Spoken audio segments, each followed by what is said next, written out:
ماوەی 3 هەفتەیە جموجۆڵەکانی پێگەنانی حکومەتی نوێی عێراق لەلایەن لایەنە سیاسیەکانی پاڵپشتیکراوی تاران لە جێی خۆیدا دەخولێتەوە. تا ئێستاش دانووسانەکانی پێگەنانی کابینەی نوێ دەستیان پێ نەکردووە.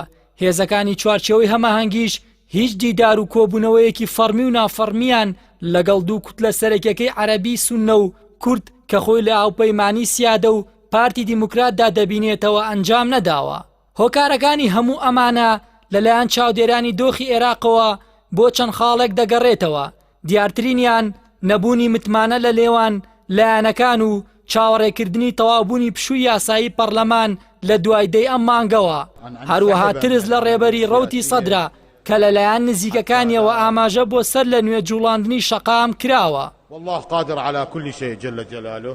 لەو بارەیەوە سەرکردەیەک لە هاوپەیمانی فتح بە سەرۆکایەتی هادی عامری ڕایگەیان چەقبەستووی جموجۆڵەکانی پێگەنانی کابینەی نوێ حکومەتی عێراق بۆ چەند خاڵێک دەگەڕێتەوە کە دیارترینیان ناکۆکی کوردە لە پۆستی سەرۆک کۆمار و هەروەها مەرجی پێشوەختەی پارتی دیموکرات و هاوپەیمانی سیادەیە بەرامبەر چوارچێوەی هەماهەنگی.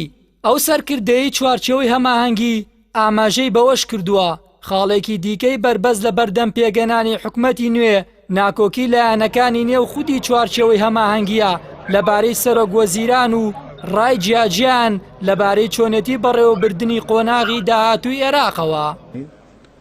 بس انتو ظلوا على أهبة الاستعداد.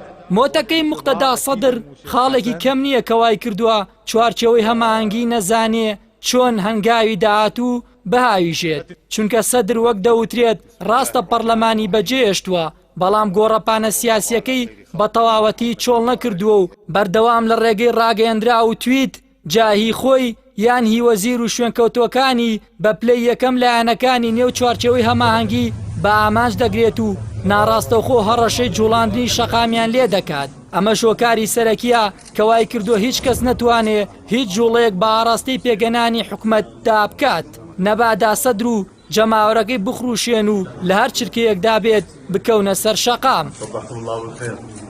لەگەڵ هەموو ئەم مەترسیانەشدا بە دوور نازانرێت دوای جەژن بە تایبەتی و لە دوای دەستپێکردنەوەی دانیشتەکانی پەرلەمان گفتوگۆ دانووسانەکان دەست پێ بکەنەوە و دەژووترێت چوارچێوەی هەماهەنگی پێداگری دەکات لەگەڵ دەستپێکردنەوەی وەرزی یاسادانانی پەرلەمان حکومەت پێک بهێنێت.